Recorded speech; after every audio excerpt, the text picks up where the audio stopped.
ಕುರ್ಚಿ ಕಿತ್ತಾಟದ ವಿಚಾರ ಕಾಂಗ್ರೆಸ್ನಲ್ಲಿ ಇದ್ದಾಗ, ಈಗ CM D K. Shivakumar versus CM Siddaramaiah ಅನ್ನುವಂಥ ಪರಿಸ್ಥಿತಿ ಇದ್ದಾಗ ಯತ್ನಾಳ್ ಗೌಡ್ರು ಎಂಟ್ರಿ ಕೊಟ್ಟು ಒಂದು ಬಾಂಬ್ ಬ್ಲಾಸ್ಟ್ ಮಾಡಿಬಿಟ್ರು. ಅದು ಈ ರಾಜಕೀಯದಲ್ಲಿ ಯಾವ ಮಟ್ಟಿಗೆ ಚರ್ಚೆ ಆಗ್ತಾ ಇದೆ ಅಂತಂದ್ರೆ, ಗೌಡ್ರೆ ಬಂದ್ರು ನಮ್ಮ ಯತ್ನಾಳ್ ಗೌಡ್ರು ಸಿಡಿಸಿದ್ರು ಒಂದು ಬಾಂಬು ಅನ್ನೋ ಲೆಕ್ಕಕ್ಕೆ. ನೀವು ನೇರವಾಗಿ ಹೇಳಿದಿರಿ ಗೌಡ್ರೆ, ವಿಜೇಂದ್ರ ಡಿ.ಕೆ. ಶಿವಕುಮಾರ್ ಅವ್ರನ್ನ ದೆಹಲಿ ಕರ್ಕೊಂಡು ಹೋಗಿದ್ರಂತೆ, ಡಿ.ಕೆ.ಶಿ ಆಪರೇಷನ್ ನಡೆದಿತ್ತಂತೆ. ಅವ್ರೇನಾದ್ರು ಬಿಜೆಪಿಗೆ ಬಂದ್ರೆ ಡಿ.ಕೆ. ಶಿವಕುಮಾರ್ ಅವರು ಮುಖ್ಯಮಂತ್ರಿ, ವಿಜೇಂದ್ರ ಡಿ.ಸಿ.ಎಂ ಅಂತ ಈ ರೀತಿ ಒಂದು ಪ್ಲಾನ್ ನಡೆದುತ್ತೆ ಅಂತ ನೀವು ಹೇಳಿದ್ರಿ. ಅದು ನಿಜಾನ? ಯಾವಾಗ ನಡೆದಿದ್ದ ಮಾತುಕತೆ ಇದು? ಈ ಆಪರೇಷನ್ ಬಗ್ಗೆ ಏನ್ ಹೇಳ್ತೀರಿ ನೀವು? ಇದು ಒಂದು ವರ್ಷದಿಂದಲೇ ನಡೆದದ್ದು. ನಾನೇನು ಉಚ್ಚಾಟನೆ ಮಾಡಿದ್ರಲ್ಲ ಬಿಜೆಪಿನಿಂದ, ಆ ಉಚ್ಚಾಟನೆ ಮಾಡಿದ ದಿವಸನೇ ಕೇಂದ್ರದ ಒಬ್ಬ ನಾಯಕರು ನನಗೆ ಹೇಳಿದ್ರು, ಈ ರೀತಿ ಚರ್ಚೆ ದಿಲ್ಲಿಯಲ್ಲಿ ಇದೆ, ಡಿ.ಕೆ. ಶಿವಕುಮಾರ್ ಅವರು ಒಂದು ಗುಂಪು ಬರುವುದಿದೆ, ಮುಖ್ಯಮಂತ್ರಿ ಅವರು ಉಪಮುಖ್ಯಮಂತ್ರಿ ಅಂತ ಕೇಂದ್ರದಲ್ಲಿರುವಂತ ಪ್ರಮುಖರೇ ನಾನು ಉಚ್ಚಾಟನೆ ದಿವಸ ಹೇಳಿದ್ರು. ಆ ಹಿನ್ನೆಲೆಯಲ್ಲಿ ಯತ್ನಾಳು ಬಿಜೆಪಿಯಲ್ಲಿ ಇದ್ರೆ ಸುಮ್ಮನೆ ಕಿರಿಕಿರಿ ಮಾಡ್ತಾನೆ, ಡಿ.ಕೆ. ಶಿವಕುಮಾರ್ ಜೊತೆ ಸರ್ಕಾರ ಮಾಡೋದಕ್ಕೆ ಅಪೋಸ್ ಮಾಡೋದು, ಬಹಿರಂಗ ಹೇಳಿಕೆ ಕೊಡುವಂತ ತೊಂದರೆ ಆಗ್ಬೋದು ಅಂತೇಳಿ ಹಠ ಹಿಡಿದು ಯಡಿಯೂರಪ್ಪ ಮತ್ತು ಅವರ ಮಗ ಕೂಡಿ ನಾನು ಉಚ್ಚಾಟನೆ ಮಾಡಿದ ಉದ್ದೇಶನೇ ಅವರೊಬ್ಬ ತಲೆನೋವು ಕಡಿಮೆ ಆಗಲಿ ನಮ್ಮ ಹೊಂದಾಣಿಕೆಗೆ ಅಂತೇಳಿ ಮಾಡಿದ್ದು ಅಂತೇಳಿ ಅಲ್ಲಿ ನಾಯಕರು ಹೇಳಿದ್ಮೇಲೆ ನನಗೆ ಗೊತ್ತಾಗಿದ್ದು. ಆದರೆ ಇತ್ತೀಚಿನ ಬೆಳವಣಿಗೆಯಲ್ಲಿ ಏನು ರಾಷ್ಟ್ರೀಯ ನಾಯಕರು ಇವತ್ತು ಭಾಳ ಸ್ಪಷ್ಟವಾಗಿ ಬಿಜೆಪಿಯವರು ಯಾವುದೇ ಪರಿಸ್ಥಿತಿಯಲ್ಲಿ ಕಾಂಗ್ರೆಸ್ನಿಂದ ಹೊರಗೆ ಬರುವಂಥ ಗುಂಪಿನ ಜೊತೆಗೆ ಸರ್ಕಾರ ಮಾಡೋದು ಬೇಡ, ನೇರವಾಗಿ ನಾವು ಚುನಾವಣೆಗೆ ಹೋಗೋಣ ಅಂತ ನಿರ್ಣಯ ಮಾಡಿದ್ರಿಂದ ಆ ಒಂದು ಪ್ಲ್ಯಾನು ಸಂಪೂರ್ಣವಾಗಿ ಇವತ್ತು ಕ್ಲೋಸ್ ಆಗಿದೆ. ಆ ಪ್ಲ್ಯಾನ್ ಯಾವೂ ಇಲ್ಲ. ಆದ ಕಾರಣದಿಂದ ಅವರು ಕಾಂಗ್ರೆಸ್ನಲ್ಲೇ ಏನಾದರೂ ಮಾಡಿ ಶಾಸಕರ ಸಂಖ್ಯೆ ಹೆಚ್ಚು ಮಾಡಿಕೊಂಡು ನನ್ನ ಹಿಂದೆ ಎಷ್ಟು ಜನ ಇದ್ದಾರೆ ಅಂತ ಪರೇಡ್ ಮಾಡಬೇಕು ಅನ್ನೋಂಥ ವ್ಯವಸ್ಥೆಯಲ್ಲಿ ಕಾಂಗ್ರೆಸ್ಸಿನ ಮುಖಂಡರಿದ್ದಾರೆ ಹೊರತು ಬಿಜೆಪಿ ಯಾವುದೇ ಪರಿಸ್ಥಿತಿಯಲ್ಲಿ ಬೆಂಬಲ ಸಿಗುವುದಿಲ್ಲ ಅನ್ನೋಂಥದ್ದು ಈ ಖಾತ್ರಿಯಾಗಿದೆ. ಗೌಡ್ರ, ಇದನ್ನ ಇನ್ನಷ್ಟು ಸವಿಸ್ತಾರವಾಗಿ ಹೇಳ್ಬೋದಾ? ಸಾಕಷ್ಟು ಜನ ನಿಮ್ಮನ್ನ ನೋಡ್ತಿರ್ತಾರೆ. ಏನ್ ಪ್ಲಾನ್ ಆಗಿತ್ತು? ಈ ಪ್ಲಾನ್ ಈ ರಾಜ್ಯದ ನಾಯಕರು ಮಾಡಿದ್ದ ಪ್ಲಾನ ಅಥವಾ ಕೇಂದ್ರದಲ್ಲಿರುವಂತ ಬಿಜೆಪಿ ನಾಯಕರು ಈ ರೀತಿ ಒಂದು ಆಲೋಚನೆಯನ್ನ ಮಾಡಿ ಆಫರ್ ಮಾಡಿದ್ದ? ಇಲ್ಲ, ಇದು ಕೇಂದ್ರದ ಪ್ಲಾನ್ ಅಲ್ಲ. ಇಲ್ಲಿ ಏನು ನಮ್ಮ ಯಡಿಯೂರಪ್ಪ ಕುಟುಂಬ ಇದೆ, ಅವರು ಇದು ಮಾಡಿದ ಪ್ಲಾನ್ ಹೊರತು ರಾಜ್ಯ ಬಿಜೆಪಿಯಲ್ಲಿಯೂ ಸಹ ಇದು ಚರ್ಚೆ ಆಗಿಲ್ಲ ಮತ್ತು ಕೇಂದ್ರದ ಇದಕ್ಕೆ ಒಪ್ಪಿಗೆ ಇರಲಿಲ್ಲ. ಆದರೂ ಸಹ ಒಂದು ಪ್ರಯೋಗ ಮಾಡಬೇಕು ಅನ್ನೋಂಥ ಕಾರಣದಿಂದ ಇವರು ಅದನ್ನು ಪ್ರಯತ್ನ ಮಾಡಿದ್ರು. ಆದರೆ ಹೈಕಮಾಂಡ್ ಇದಕ್ಕೆ ಇವತ್ತು ಕೆಂಪು ನಿಶಾನೆ ಕೊಟ್ಟಿದ್ರಿಂದ ಈ ಒಂದು ಎಲ್ಲ ಯೋಚನೆಗಳು ಇವತ್ತು ಕೈಬಿಟ್ಟು ಹೋಗಿವೆ. ಅದು ಏನ್ ಪ್ಲಾನ್ ಆಗಿತ್ತು ಅಂತ ಸ್ವಲ್ಪ ಎಕ್ಸ್ಪ್ಲೈನ್ ಮಾಡ್ಬೋದಾ ಗೌಡ್ರೆ? ಏನೇನ್ ಪ್ಲಾನ್ ಆಗಿತ್ತು, ಏನೇನ್ ಮಾತುಕತೆ ಆಗಿತ್ತು ಅಂತ? ಇಲ್ಲ, ಅಷ್ಟೇ. ಅವ್ರ ಪ್ಲಾನ್ ಅಂದ್ರೆ ಏನ್ರಿ, ಇವರು 50ರಿಂದ 60 ಶಾಸಕರು ತಗೊಂಡ್ ಬರ್ತಾರೆ, ಅವರು ಮುಖ್ಯಮಂತ್ರಿ ಆಗುದು, ವಿಜೇಂದ್ರ ಉಪಮುಖ್ಯಮಂತ್ರಿ ಆಗುದು ಅಂತೇಳಿ ಇದೆಲ್ಲ ಚರ್ಚೆ ಮಾಡ್ಕೊಂಡು ಹೋಗಿದ್ರು. ಆದ್ರೆ ಅಲ್ಲಿ ಹೈಕಮಾಂಡ್ ತನ್ನ ಏನು ಅದಕ್ಕೆ ಒಪ್ಪಿಗೆ ಇರಲಾರ್ದಕ್ಕೆ ಇದು ಪ್ಲಾನು ಕೊಲ್ಯಾಪ್ಸ್ ಆಗಿದೆ ಅಷ್ಟೇ. ಸೊ ಈ ಪ್ಲಾನ್ಗೆ ಮೊದಲು ಅಡ್ಡಗಾಲಾಗಿದ್ದು ನೀವು ಅನ್ನೋದನ್ನ ಭಾವಿಸಿ ನಿಮ್ಮನ್ನ ಪಕ್ಷದಿಂದ ಆಚೆ ಕಳಿಸಿದ್ರ? ನಾನು ಉಚ್ಚಾಟನೆ ಮಾಡೋ ಉದ್ದೇಶನೇ ಇದ್ರ ಹಿಂದೆ ಇರೋದು ಇದೇ ಉದ್ದೇಶ. ಹಠ ಹಿಡಿದು ಯಡಿಯೂರಪ್ಪ ಮತ್ತು ಅವ್ರ ಮಗ ಹೋಗಿ ದಿಲ್ಲಿಯಲ್ಲಿ ಕುಳಿತು ಕಣ್ಣೀರು ಹಾಕಿ ಯಾವುದೇ ಪರಿಸ್ಥಿತಿಯಲ್ಲಿ ಇವನು ಮುಂದುವರೆದ್ರೆ ನಮ್ಗೆ ಭಾಳ ತೊಂದರೆ ಆಗ್ತದೆ, ಯಾಕಂದ್ರೆ ನಾನು ಮನೇಲಿ ಕೂಟಿರ್ತೀನಿ ಅಂತ ಯಡಿಯೂರಪ್ಪನವ್ರ ಪಕ್ಷದ ಹೈಕಮಾಂಡದವರಿಗೆ ಕಣ್ಣೀರು ಹಾಕಿತ್ತು ಇದು ಮಾಡಿದ್ರಿಂದ ಈ ನಿರ್ಣಯ ಉಚ್ಚಾಟನೆಯ ಒಂದು ನಿರ್ಣಯವನ್ನು ಅನಿವಾರ್ಯಕ್ಕೆ ತೆಗೆದುಕೊಂಡಿವಿ ಅನ್ನೋಂಥದ್ದು ಒಬ್ಬ ಕೇಂದ್ರದ ನಾಯಕರು ನನ್ನ ಮುಂದೆ ಹೇಳಿದ ಮೇಲೆ ನನಗೆ ಗೊತ್ತಾಗಿತ್ತು. ಗೌಡ್ರೆ, ಅಮಿತ್ ಶಾ ಅವರ ಮುಂದೆನೆ ಈ ಎಲ್ಲ ಡೀಲ್ ಆಗಿತ್ತಾ? ಐ ಮೀನ್ ಈ ರೀತಿಯ ಮಾತುಕತೆಗಳು ಆಗಿತ್ತಾ? ಇದ್ರ ಬಗ್ಗೆ ಏನಾದರೂ ಹೇಳ್ಬೋದಾ ತಾವು? ಇಲ್ಲ ಇಲ್ಲ ಇಲ್ಲ, ಅವ್ರನ್ನ ಭೇಟಿ ಆಗ್ಲಿಕ್ಕೆ ಪ್ರಯತ್ನ ಮಾಡಿದ್ದಾರೆ, ಆದ್ರೆ ಭೇಟಿ ಆಗ್ಯಾರು ಇಲ್ಲ ಅನ್ನೋಂಥದ್ದು ನನ್ನ ಬಳಿ ಮಾಹಿತಿ ಇಲ್ಲ. ಆದರೆ ಇದು ಮಾತ್ರ ಚರ್ಚೆ ಮಾತ್ರ ಕೇಂದ್ರ ವರಿಷ್ಠ ಮಂಡಳಿಯ ಇದರಲ್ಲಿ ಇತ್ತು ಅನ್ನೋಂಥದ್ದು ನಾನು ಉಚ್ಚಾಟನೆ ಮಾಡಿದಾಗ ನನಗೆ ಗೊತ್ತಾಯ್ತು. ಅವತ್ತೇ ಗೊತ್ತಾಗಿದ್ದು. ಉಚ್ಚಾಟನೆಯನ್ನು ನಾನು ನೋಟಿಸ್ ಕೊಟ್ಟಿರಲ್ಲ, ಉಚ್ಚಾಟನೆ ಪತ್ರ ಬಂದ ದಿವಸನೇ ಅಲ್ಲಿ ನಾಯಕರು ಹೇಳಿದ್ದು ಈ ರೀತಿ ಒಂದು ಚರ್ಚೆ ನಡೆದಿದೆ, ಅಡ್ಡಗಾಲ ಆಗಬಾರ್ದು ಅಂತೇಳಿ ನಿಮ್ಮನ್ನ ಇವತ್ತು ಉಚ್ಚಾಟನೆ ಮಾಡೋ ಅನಿವಾರ್ಯತೆ ಬಂದಿದೆ, ಮತ್ತೆ ಒಳ್ಳೆ ದಿನಗಳು ನಿಮ್ಗೆ ಬರ್ತಾವ ಅಂತೇಳಿ ಅವ್ರು ಯಾರು ಹೇಳಿದ್ರು ಅವ್ರು ಹೇಳಿದ್ರು. ಅಷ್ಟು ಮಾತ್ರ ನನಗೆ ಗೊತ್ತು. ಗೌಡ್ರೆ, ವಿಜೇಂದ್ರ ಅವರು ಡಿ.ಕೆ. ಶಿವಕುಮಾರ್ ಅವ್ರನ್ನ ಇದನ್ನೇ ಮಾತಾಡೋದಕ್ಕೆ ದೆಹಲಿ ಕರ್ಕೊಂಡು ಹೋಗಿದ್ ನಿಜಾನ? ಇವರಿಬ್ರು ಹೋಗಿದ್ರ ಅಲ್ಲಿ ಕೇಂದ್ರದ ಹಿರಿಯ ನಾಯಕರೊಬ್ರು ನನಗೆ ಹೇಳಿದ್ರು, ಇಬ್ರು ಅಲ್ಲಿ ಭೇಟಿ ಆಗಿದ್ರು, ಒಂದು ದೂರ ಪ್ರದೇಶದಲ್ಲಿ ಭೇಟಿ ಆಗಿದ್ರು, ಚರ್ಚೆ ಮಾಡಿದ್ರು.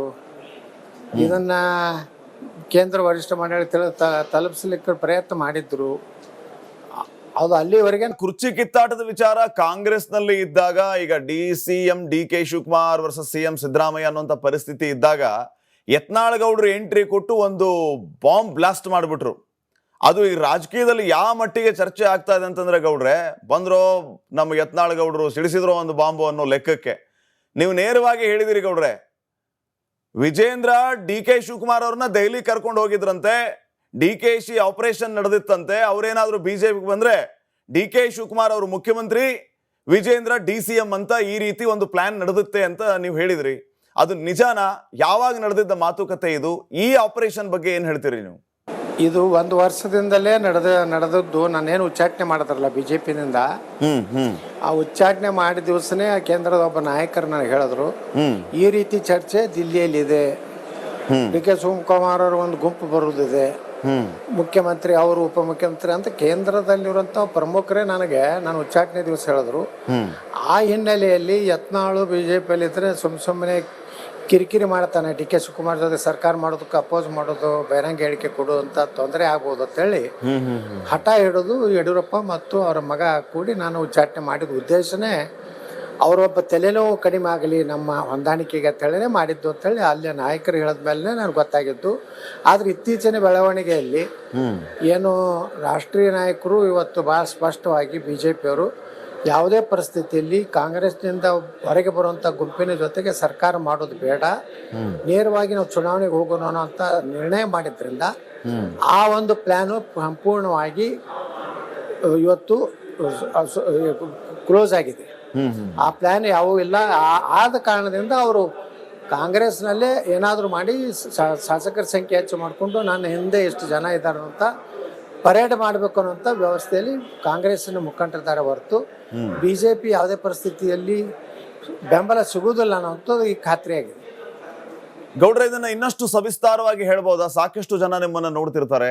ಏನ್ ಪ್ಲಾನ್ ಆಗಿತ್ತು? ಈ ಪ್ಲಾನ್ ಈ ರಾಜ್ಯದ ನಾಯಕರು ಮಾಡಿದ್ದ ಪ್ಲಾನ ಅಥವಾ ಕೇಂದ್ರದಲ್ಲಿರುವಂತ ಬಿಜೆಪಿ ನಾಯಕರು ಈ ರೀತಿ ಒಂದು ಆಲೋಚನೆಯನ್ನ ಮಾಡಿ ಆಫರ್ ಮಾಡಿದ್ದ? ಇಲ್ಲ, ಇದು ಕೇಂದ್ರದ ಪ್ಲಾನ್ ಅಲ್ಲ. ಇಲ್ಲಿ ಏನು ನಮ್ಮ ಯಡಿಯೂರಪ್ಪ ಕುಟುಂಬ ಇದೆ, ಅವರು ಇದು ಮಾಡಿದ ಪ್ಲಾನ್ ಹೊರತು ರಾಜ್ಯ ಬಿಜೆಪಿಯಲ್ಲಿಯೂ ಸಹ ಇದು ಚರ್ಚೆ ಆಗಿಲ್ಲ ಮತ್ತು ಕೇಂದ್ರದ ಇದಕ್ಕೆ ಒಪ್ಪಿಗೆ ಇರಲಿಲ್ಲ. ಆದರೂ ಸಹ ಒಂದು ಪ್ರಯೋಗ ಮಾಡಬೇಕು ಅನ್ನೋಂಥ ಕಾರಣದಿಂದ ಇವರು ಅದನ್ನು ಪ್ರಯತ್ನ ಮಾಡಿದ್ರು. ಆದರೆ ಹೈಕಮಾಂಡ್ ಇದಕ್ಕೆ ಇವತ್ತು ಕೆಂಪು ನಿಶಾನೆ ಕೊಟ್ಟಿದ್ರಿಂದ ಈ ಒಂದು ಎಲ್ಲ ಯೋಚನೆಗಳು ಇವತ್ತು ಕೈಬಿಟ್ಟು ಹೋಗಿವೆ. ಅದು ಏನ್ ಪ್ಲಾನ್ ಆಗಿತ್ತು ಅಂತ ಸ್ವಲ್ಪ ಎಕ್ಸ್ಪ್ಲೈನ್ ಮಾಡ್ಬೋದಾ ಗೌಡ್ರೆ? ಏನೇನ್ ಪ್ಲಾನ್ ಆಗಿತ್ತು, ಏನೇನ್ ಮಾತುಕತೆ ಆಗಿತ್ತು ಅಂತ? ಇಲ್ಲ, ಅಷ್ಟೇ. ಅವ್ರ ಪ್ಲಾನ್ ಅಂದ್ರೆ ಏನ್ರಿ, ಇವರು 50ರಿಂದ 60 ಶಾಸಕರು ತಗೊಂಡ್ ಬರ್ತಾರೆ, ಅವರು ಮುಖ್ಯಮಂತ್ರಿ ಆಗುದು, ವಿಜೇಂದ್ರ ಉಪಮುಖ್ಯಮಂತ್ರಿ ಆಗುದು ಅಂತೇಳಿ ಇದೆಲ್ಲ ಚರ್ಚೆ ಮಾಡ್ಕೊಂಡು ಹೋಗಿದ್ರು. ಆದ್ರೆ ಅಲ್ಲಿ ಹೈಕಮಾಂಡ್ ತನ್ನ ಏನು ಅದಕ್ಕೆ ಒಪ್ಪಿಗೆ ಇರಲಾರ್ದಕ್ಕೆ ಇದು ಪ್ಲಾನು ಕೊಲ್ಯಾಪ್ಸ್ ಆಗಿದೆ ಅಷ್ಟೇ. ಸೊ ಈ ಪ್ಲಾನ್ಗೆ ಮೊದಲು ಅಡ್ಡಗಾಲಾಗಿದ್ದು ನೀವು ಅನ್ನೋದನ್ನ ಭಾವಿಸಿ ನಿಮ್ಮನ್ನ ಪಕ್ಷದಿಂದ ಆಚೆ ಕಳಿಸಿದ್ರ? ನಾನು ಉಚ್ಚಾಟನೆ ಮಾಡೋ ಉದ್ದೇಶನೇ ಇದ್ರ ಹಿಂದೆ ಇರೋದು ಇದೇ ಉದ್ದೇಶ. ಹಠ ಹಿಡಿದು ಯಡಿಯೂರಪ್ಪ ಮತ್ತು ಅವ್ರ ಮಗ ಹೋಗಿ ದಿಲ್ಲಿಯಲ್ಲಿ ಕುಳಿತು ಕಣ್ಣೀರು ಹಾಕಿ ಯಾವುದೇ ಪರಿಸ್ಥಿತಿಯಲ್ಲಿ ಇವನು ಮುಂದುವರೆದ್ರೆ ನಮ್ಗೆ ಭಾಳ ತೊಂದರೆ ಆಗ್ತದೆ, ಯಾಕಂದ್ರೆ ನಾನು ಮನೇಲಿ ಕೂಟಿರ್ತೀನಿ ಅಂತ ಯಡಿಯೂರಪ್ಪನವ್ರ ಪಕ್ಷದ ಹೈಕಮಾಂಡದವರಿಗೆ ಕಣ್ಣೀರು ಹಾಕಿತ್ತು ಇದು ಮಾಡಿದ್ರಿಂದ ಈ ನಿರ್ಣಯ ಉಚ್ಚಾಟನೆಯ ಒಂದು ನಿರ್ಣಯವನ್ನು ಅನಿವಾರ್ಯಕ್ಕೆ ತೆಗೆದುಕೊಂಡಿವಿ ಅನ್ನೋಂಥದ್ದು ಒಬ್ಬ ಕೇಂದ್ರದ ನಾಯಕರು ನನ್ನ ಮುಂದೆ ಹೇಳಿದ ಮೇಲೆ ನನಗೆ ಗೊತ್ತಾಗಿತ್ತು. ಗೌಡ್ರೆ, ಅಮಿತ್ ಶಾ ಅವರ ಮುಂದೆನೆ ಈ ಎಲ್ಲ ಡೀಲ್ ಆಗಿತ್ತಾ? ಐ ಮೀನ್ ಈ ರೀತಿಯ ಮಾತುಕತೆಗಳು ಆಗಿತ್ತಾ? ಇದ್ರ ಬಗ್ಗೆ ಏನಾದರೂ ಹೇಳ್ಬೋದಾ ತಾವು? ಇಲ್ಲ ಇಲ್ಲ ಇಲ್ಲ, ಅವ್ರನ್ನ ಭೇಟಿ ಆಗ್ಲಿಕ್ಕೆ ಪ್ರಯತ್ನ ಮಾಡಿದ್ದಾರೆ, ಆದ್ರೆ ಭೇಟಿ ಆಗ್ಯಾರು ಇಲ್ಲ ಅನ್ನೋಂಥದ್ದು ನನ್ನ ಬಳಿ ಮಾಹಿತಿ ಇಲ್ಲ. ಆದ್ರೆ ಇದು ಮಾತ್ರ ಚರ್ಚೆ ಮಾತ್ರ ಕೇಂದ್ರ ವರಿಷ್ಠ ಮಂಡಳಿಯ ಇದರಲ್ಲಿ ಇತ್ತು ಅನ್ನೋಂಥದ್ದು ನಾನು ಉಚ್ಚಾಟನೆ ಮಾಡಿದಾಗ ನನಗೆ ಗೊತ್ತಾಯ್ತು. ಅವತ್ತೇ ಗೊತ್ತಾಗಿದ್ದು. ಉಚ್ಚಾಟನೆಯನ್ನು ನಾನು ನೋಟಿಸ್ ಕೊಟ್ಟಿರಲ್ಲ, ಉಚ್ಚಾಟನೆ ಪತ್ರ ಬಂದ ದಿವಸನೇ ಅಲ್ಲಿ ನಾಯಕರು ಹೇಳಿದ್ದು ಈ ರೀತಿ ಒಂದು ಚರ್ಚೆ ನಡೆದಿದೆ, ಅಡ್ಡಗಾಲ ಆಗಬಾರ್ದು ಅಂತೇಳಿ ನಿಮ್ಮನ್ನ ಇವತ್ತು ಉಚ್ಚಾಟನೆ ಮಾಡೋ ಅನಿವಾರ್ಯತೆ ಬಂದಿದೆ, ಮತ್ತೆ ಒಳ್ಳೆ ದಿನಗಳು ನಿಮ್ಗೆ ಬರ್ತಾವ ಅಂತೇಳಿ ಅವ್ರು ಯಾರು ಹೇಳಿದ್ರು ಅವ್ರು ಹೇಳಿದ್ರು. ಅಷ್ಟು ಮಾತ್ರ ನನಗೆ ಗೊತ್ತು. ಗೌಡ್ರೆ, ವಿಜೇಂದ್ರ ಅವರು ಡಿ ಕೆ ಶಿವಕುಮಾರ್ ಅವ್ರನ್ನ ಇದನ್ನೇ ಮಾತಾಡೋದಕ್ಕೆ ದೆಹಲಿ ಕರ್ಕೊಂಡು ಹೋಗಿದ್ ನಿಜಾನ? ಇವರಿಬ್ರು ಹೋಗಿದ್ರ ಅಲ್ಲಿ ಕೇಂದ್ರದ ಹಿರಿಯ ನಾಯಕರೊಬ್ರು ನನಗೆ ಹೇಳಿದ್ರು, ಇಬ್ರು ಅಲ್ಲಿ ಭೇಟಿ ಆಗಿದ್ರು, ಒಂದು ದೂರ ಪ್ರದೇಶದಲ್ಲಿ ಭೇಟಿ ಆಗಿದ್ರು, ಚರ್ಚೆ ಮಾಡಿದ್ರು, ಇದನ್ನ ಕೇಂದ್ರ ವರಿಷ್ಠ ಮಂಡಳಿ ತಲುಪಿಸಲಿಕ್ಕೆ ಪ್ರಯತ್ನ ಮಾಡಿದ್ರು. ಅದು ಅಲ್ಲಿವರೆಗೆ